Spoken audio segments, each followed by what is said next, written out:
Desculpa a brincadeira.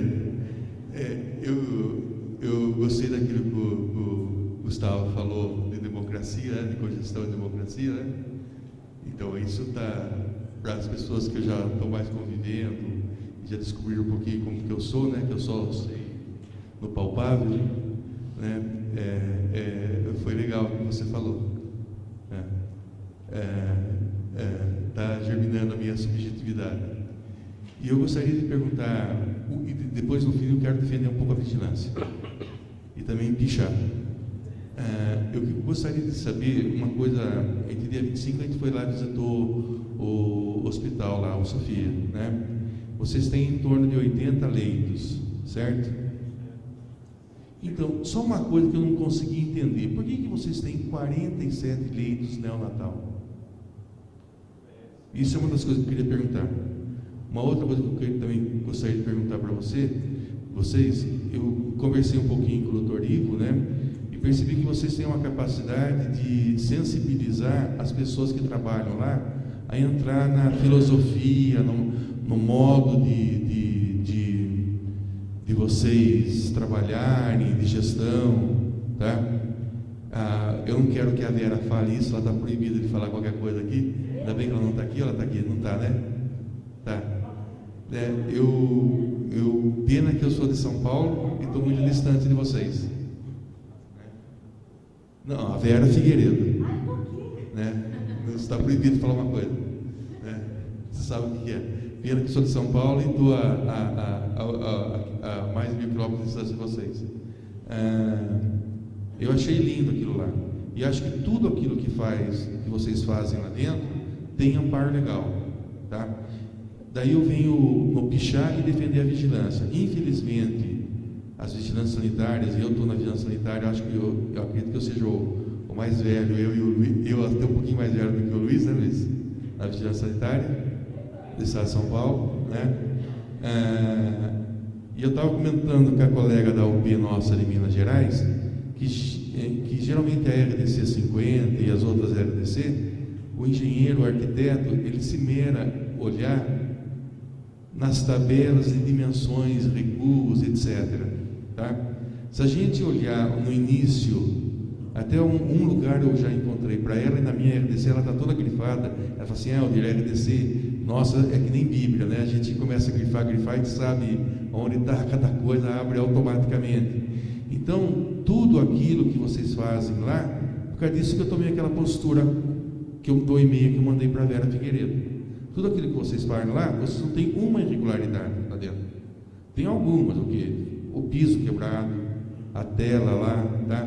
Mas a Dejanira, a colega nossa do Ministério ontem, ela falou uma coisa em que é importantíssimo. Eu tenho a visão que tudo pode em qualquer lugar, desde que o procedimento do tudo seja diferente para cada local, né? Que vem de encontro mais ou menos aquilo que o Gustavo falou, né? Então eu gostaria de questionar, gostaria de ter essa informação: por que esse número de leitos da UTI, tá? E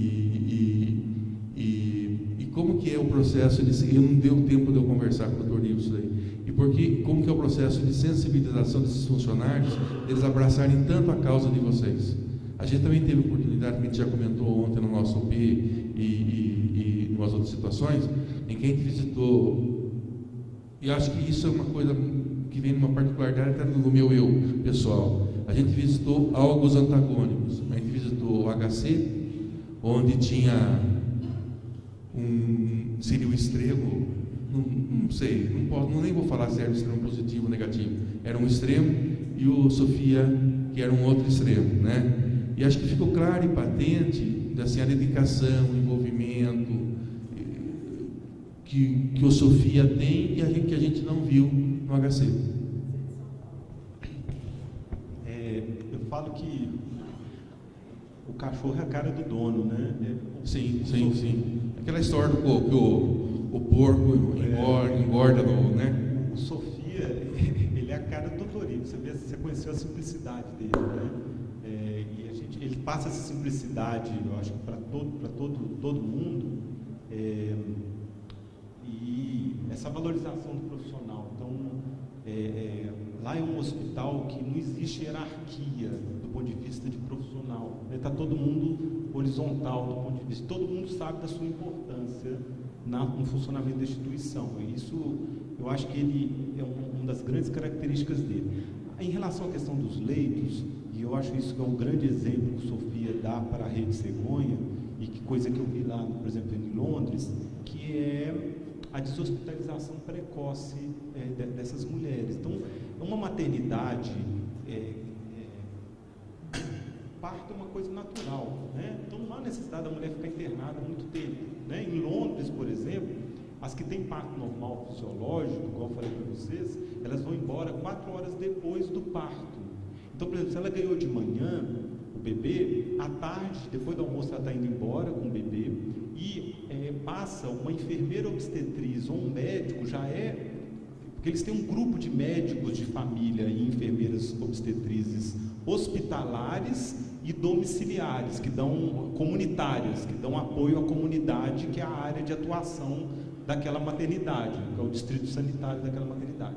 Então, por exemplo, ela ganhou de parto normal de manhã, a midwife, a enfermeira ou o médico que é daquela área onde ela mora, ele já é contactado que à tarde ele tem que passar na casa dela para visitar ela e o bebê e já em casa fazer o acompanhamento do cuidado, entendeu? Então 4 horas depois ela está indo embora para casa. Então eles não seguram um leito desnecessariamente. Então só fica internado gravidezes doença, gravidezes patológicas, gravidezes com complicação.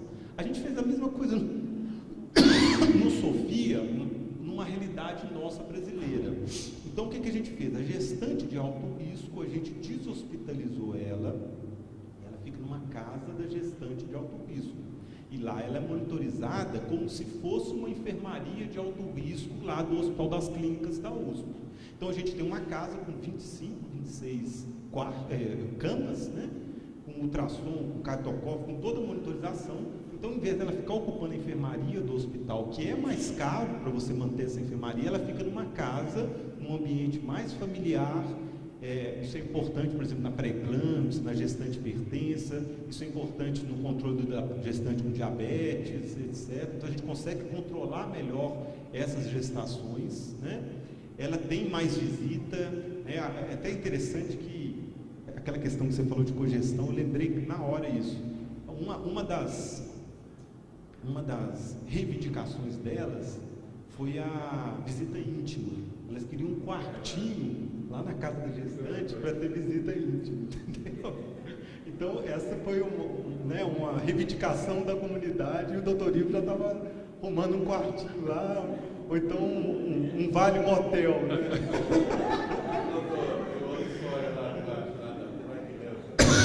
Então a gente deshospitaliza precocemente, né?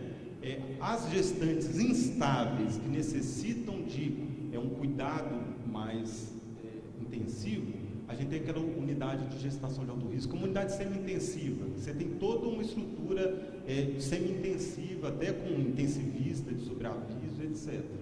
E o leito da maternidade, ele é altamente rotativo. Então a gente tem lá, a gente tem, né, o IVA acompanha esses indicadores todos, como taxa de ocupação, taxa de permanência. A nossa gestante em parto normal, ela fica 1,4, 1,5 dias no hospital. Então ela pariu hoje, amanhã ela já está indo embora com o bebê. E outra coisa importante, só te interromper, o IVO, ele fica em cima dos pediatras, gente. Os pediatras seguram muito o funcionamento das maternidades. Eu até brinco, maternidade tem muito pediatra, não nasce bebê, né? Porque não dá alta para os meninos, sabe? É um excesso. Então o IVO está o tempo todo policiando. Mas por que você não está dando alta para esse bebê? Por que esse bebê já não pode ir embora para a mãe? Por que esse bebê não tem neonatal até agora? Você está em ambiente, ele está estável, ele não tem necessidade de estar aqui, vão tirar esse bebê daqui. Então ele consegue fazer com que todos os setores tenham uma rotatividade alta, que essa engrenagem funcione, né? Então o bebê vai melhorando, ele sai da UTI, ele vai para a unidade intermediária, melhorou da unidade intermediária, ele vai para a casa do bebê, aí aquela mãe que estava na casa das Sofias, né, que é o hotel com as mães, o hotel das mães com o bebê na UTI, ela sai de lá e fica com o bebê na casa do bebê, né? Então, o que ele fez? Ele criou uma rede de casas em volta que a gente deshospitalizou precocemente o bebê prematuro, que ficaria meses dentro de uma UTI neonatal, às vezes sem necessidade, e a gente deshospitalizou o parto também, entendeu? Então só fica realmente na maternidade os casos mais graves. Então, com uma maternidade com pouco leito, a gente tem alta rotatividade e tem um movimento que as pessoas às vezes não acreditam, como com uma maternidade de 64 leitos de alojamento conjunto, 26 de cada gestante, faz 950 partos por mês, né? Mas é tudo trabalhando com números, com taxa de ocupação, taxa de permanência no leito, indicadores, protocolos bem feitos, né, rígidos, que a gente geralmente não vê em outros lugares, né? Mas na Europa isso é visto, né, isso é muito policiado. E a UTI neonatal, desculpa te perguntar. Eu podia enfatizar a UTI neonatal. O hospital, a UTI sempre foi um problema de saúde pública, né? A questão de leitos de UTI falta, né? E sempre teve um incentivo, a parte financeira, o que, por exemplo, o SUS paga de uma diária, dá para manter. Então, o Ivo utilizou disso para cada vez aumentando mais a UTI, fruto da necessidade do município e do estado. Então, a melhorar vocês importam pacientes. A gente recebe bebê de nascidos em várias maternidades. Lá é uma UTI aberta, o hospital é todo aberto. Então, por exemplo, a gente aceita tanto mãe que ganhou neném em outra maternidade, já aconteceu, nasceu na outra maternidade, está com infecção mais grave, o médico não tem estrutura, manda a mãe. Quanto bebês nascidos em outros lugares, é aberto. O Ivo, ele tem uma coisa que eu acho brilhante nele, que ele fala o seguinte, ele fala: Lucas, o leito não é meu, o leito é do SUS, eu sou um simples gerenciador desse leito. Então, se esse leito está vago e o SUS está precisando desse leito, independente onde essa paciente esteja, esse leito vai ser para essa paciente, esse leito não é meu, entendeu? Diferente de alguns gestores que a gente vê, que eu conheço de outros hospitais, maternidade, que ele se sente dono do leito e só interna naquele leito se tiver o aval dele. O Ivo, nesse ponto, não, né? Então ele adora quando chega lá, a maternidade está lotada, está aquele fuzuê todo, você vê que ele ri até a orelha, né? Porque ele sente realmente que é a função social, né? Você conversa com ele, ele é um grande defensor do SUS. Eu falo assim que foi um privilégio, eu tenho um grande privilégio de ter convivido com ele esse tempo todo. São aquelas pessoas que nascem muito à frente do seu tempo, né? O Sofia, ele foi uma maternidade que ele teve uma conjunção de pessoas do bem, visionárias e muito à frente do seu tempo e que eram muito politizados e que se juntaram à comunidade para construir um bem comum, né? Então juntou um gestor que ele é da comunidade e que é uma pessoa muito à frente do tempo, um cara do ponto de vista científico brilhante, que é o Dr. João Batista, que eu considero o melhor obstetra que eu já conheci na minha vida, né, do ponto de vista científico. E essas pessoas se uniram, um pediatra também fantástico, que é o Dr. José Carlos, também muito à frente. Essas pessoas se uniram e elas foram trazendo pessoas que pensam em comum, né? É aquele ditado: diga com quem tu andas que direi quem tu és, né? O Sofia é um exemplo disso. Então você conversa com qualquer profissional do hospital, a mesma forma de pensar, né?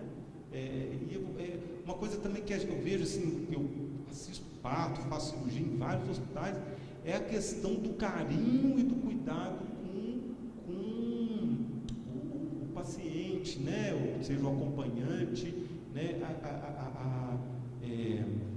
As pessoas trabalham com prazer, você vê todo mundo sorrindo, apesar de às vezes o plantão estar movimentado e tal, a maternidade está um fuzuê. É um ambiente que te dá prazer de trabalhar, sabe? Eu dou plantão lá, pra vocês terem ideia, eu dou plantão lá domingo à noite, segunda à noite, quarta à noite e fico quinta até 1h da tarde, eu quase que moro lá. Eu vou trabalhar, mesmo sabendo que o trabalho lá é excessivo, com muito prazer, porque o ambiente é muito prazeroso. E isso é uma filosofia que o Ivo implantou, né? E que eu acho que dá para reproduzir. Tem mais uma... Só falar uma coisa. Ele ele disponibilizou para nós que fomos lá, só para vocês tomar cuidado, 28 arquivos, onde a gente não consegue nem abrir todos eles para ver o que é, com vários protocolos. Uma coisa que, se a vigilância for de uma maneira autoritária buscar, é boicotada em outros locais. Tá, eu acho que é só para encerrar, né? Meu nome é Simone, do Lucas, do Gustavo. Sou uma das formadoras aqui do curso e vou comentar um pouco da provocação que a Cláudia fez sobre como que as pessoas receberam essa discussão da cogestão no grupo. Eu fiquei aguardando para ver se os apoiadores se pronunciavam. Eu senti falta, então vou passar um pouco do que eu estou sentindo na minha UP e em conversa com outros apoiadores sobre essa questão da discussão da cogestão, Gustavo. Eu vejo que a PNH tem um trabalho muito interessante desse tipo de discussão dentro dos estabelecimentos assistenciais de saúde. Mas o que eu estou percebendo de alguns apoiadores é o medo de provocar essas mudanças dentro das instituições não hospitalares em que eles estão inseridos. Secretarias municipais, visas, o próprio Ministério. Então, assim, como que nós, apoiadores, a PNH pode nos ajudar para promover essa discussão da desverticalização da gestão dentro das instituições não hospitalares, para que a gente possa ter uma disponibilidade de tempo para promover esse trabalho com qualidade nas instituições hospitalares.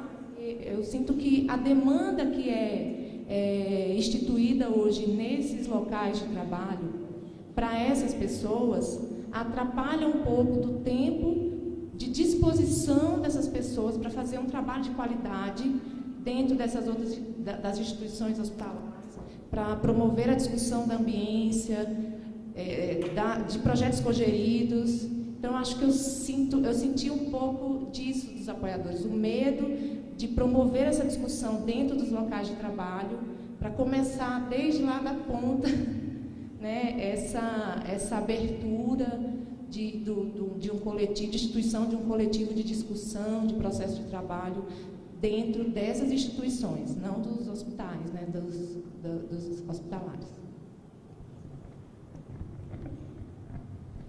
Bom, eu acho que tem um movimento que eu acho que a gente precisa fazer, compreender, assim, que nesse contexto, né, a gente só tem que evitar que a movimentação, né, para um sentido de tentar pensar processos mais democráticos, mais cogeridos, né, e tentar, então, criar espaços onde é possível fazer essas negociações e modificar um pouco, pelo menos, os processos de trabalho que a gente mesmo está inserido, né?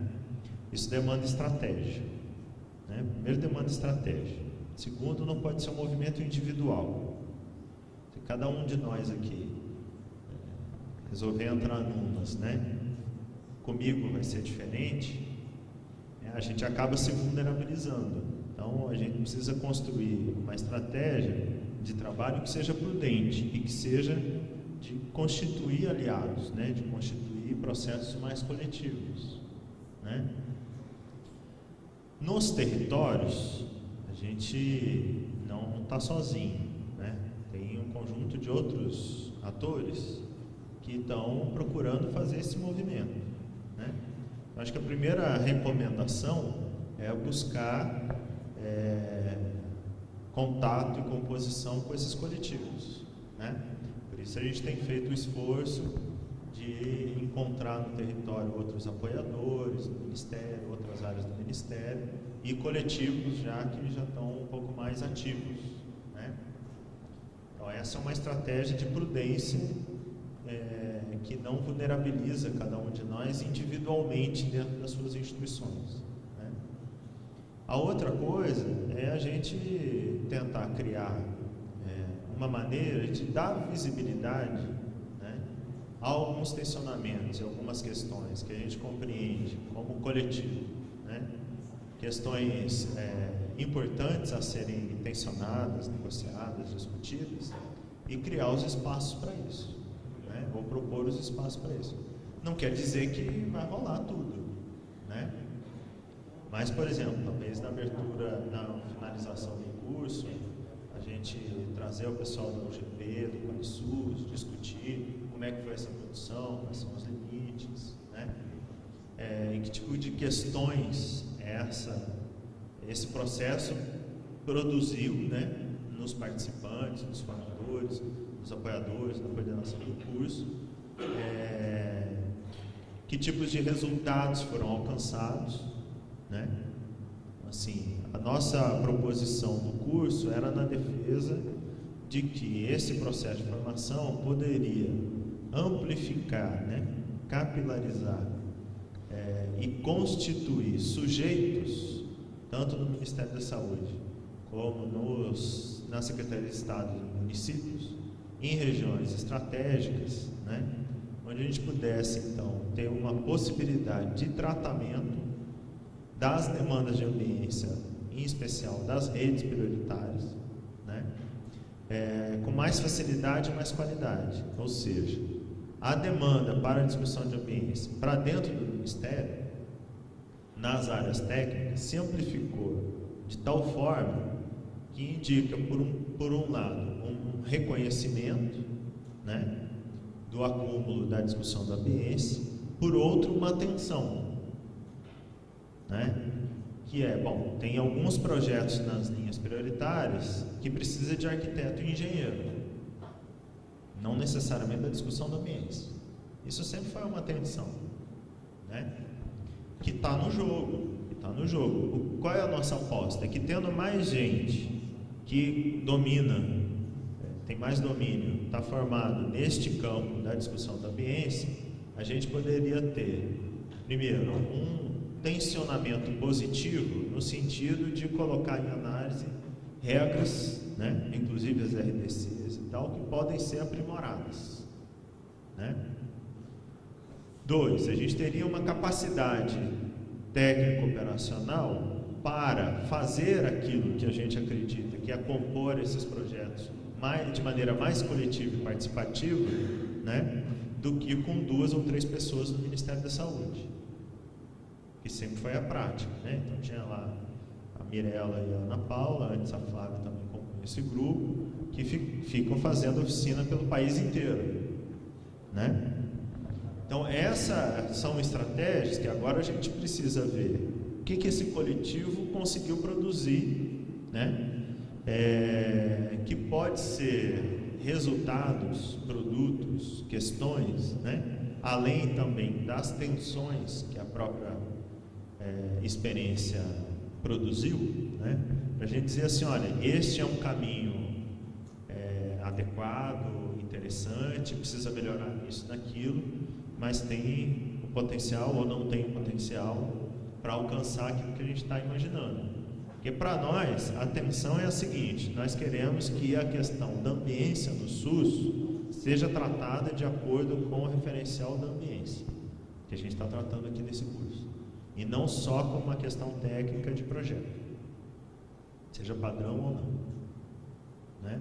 Mas como uma questão de construção coletiva do espaço, ou seja, incluir na gestão do trabalho, no processo cotidiano, a discussão da estética dos espaços e do direito a influir nessa estética e na organização do processo de trabalho, por meio desta discussão da questão física, que o Lucas colocou aqui, né? Há questões ali que impactam na vida cotidiana do trabalho. Talvez fosse muito mais interessante, mais prazeroso, se a questão, né, organizacional fosse também coerente com a questão da ambiência.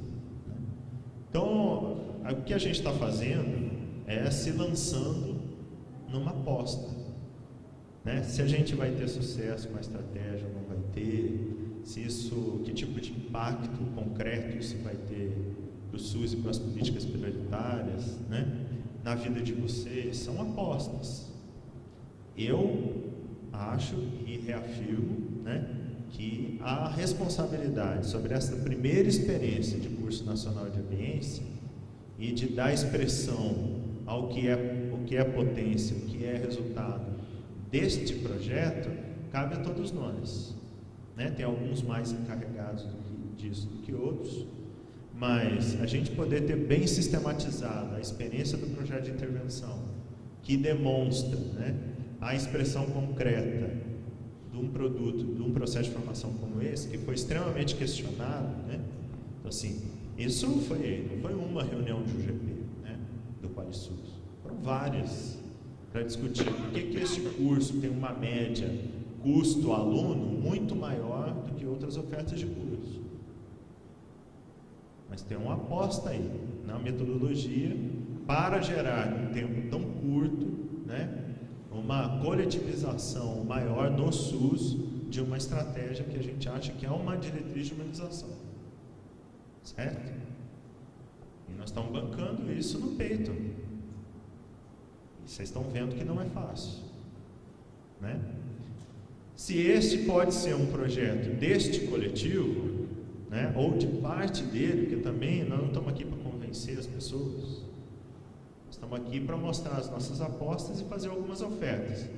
As pessoas que acharem que isso, né, pode ter um valor de uso para os seus interesses, seus desejos, a sua compreensão ético-política do SUS, podem compor ou não com a gente, para terminar o curso e cada um vai para a sua casa.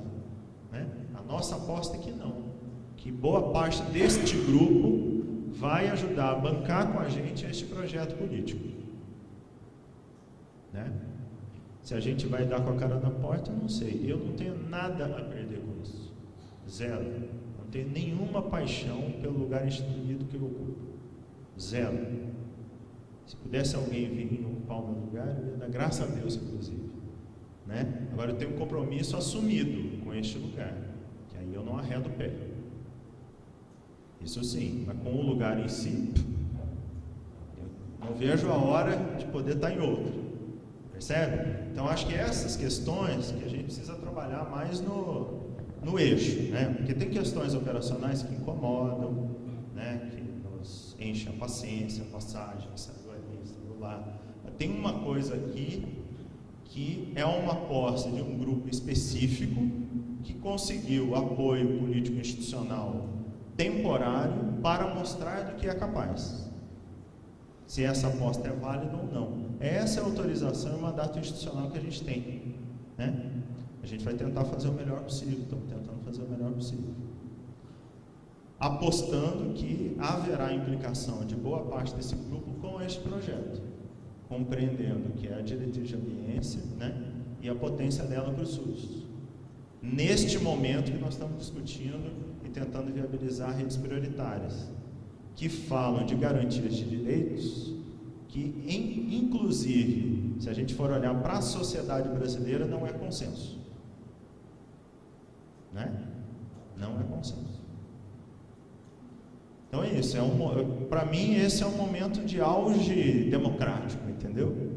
Que assim, a gente mostra o que está a fim de fazer e o que a gente pensa e põe na roda. Se alguém achar que é o contrário, vamos pôr na roda. Né?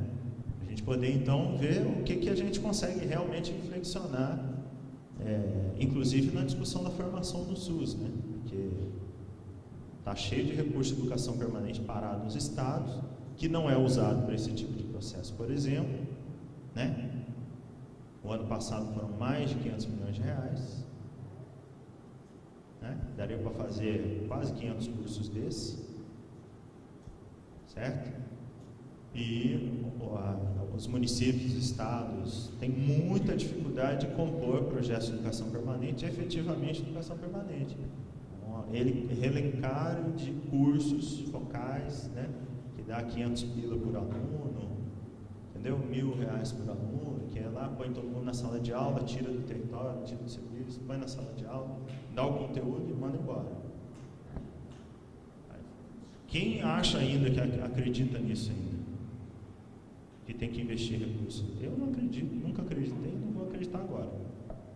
Eu acho que esse tipo de processo tem potencial para a gente tentar experimentar um outro tipo de formação, outro tipo de intervenção, né?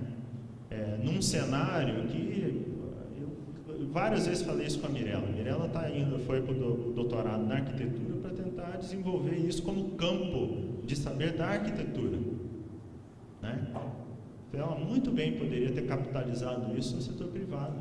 Ela é consultora do Ministério, ela não é servidora. Ela, Flávia, Ana Paula, certo? E toparam trazer esse know-how que desenvolveram também em parceria com a PNH, mas não só, né? Para compartilhar isso com vocês. O que provavelmente, se ela fosse levar para uma universidade privada, vocês teriam que pagar uns R$6.000 para fazer o curso.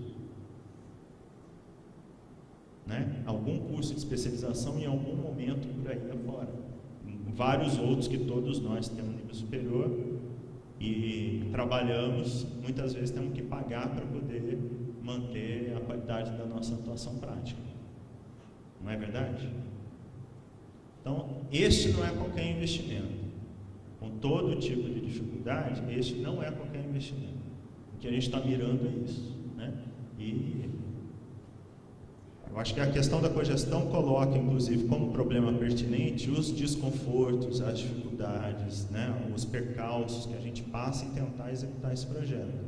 Essas são questões pertinentes. Eu acho que a gente não tem negado espaço para a discussão dessas questões, né?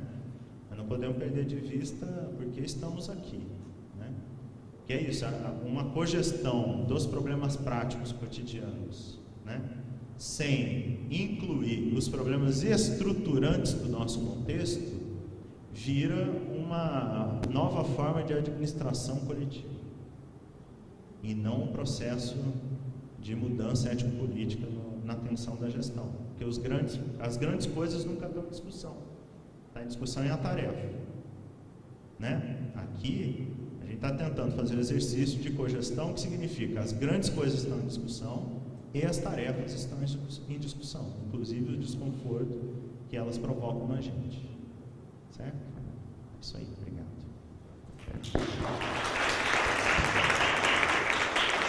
A aula está no computador, quem quiser gravar, fique à vontade, tá bom?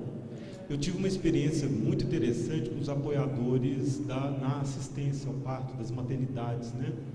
Foram selecionados 26 maternidades do Norte e Nordeste. Isso deve ter uns 3, 4 anos, né? Eu visitei essas maternidades todas com os apoiadores. E é impressionante o trabalho que eles fizeram, né?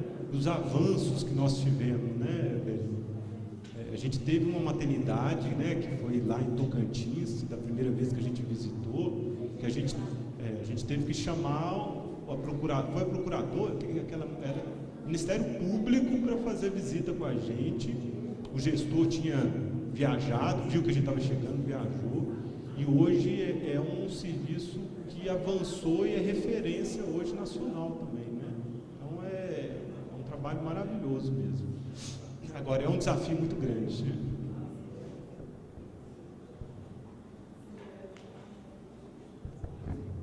Bom, gente, a gente precisa ir encerrando para ir para o almoço. A conversa está boa. Mas, assim, só agradecer de novo o Lucas e o Gustavo por estarem aqui. Deixa eu só falar uma coisa, a gente passou uma lista e uma planilha para vocês preencherem com nome, e-mail e em que rede está fazendo o plano de intervenção, ou sobre o processo ou outros, que à tarde a gente vai fazer uma atividade agrupando as pessoas que têm temas relacionados no plano de intervenção, tá?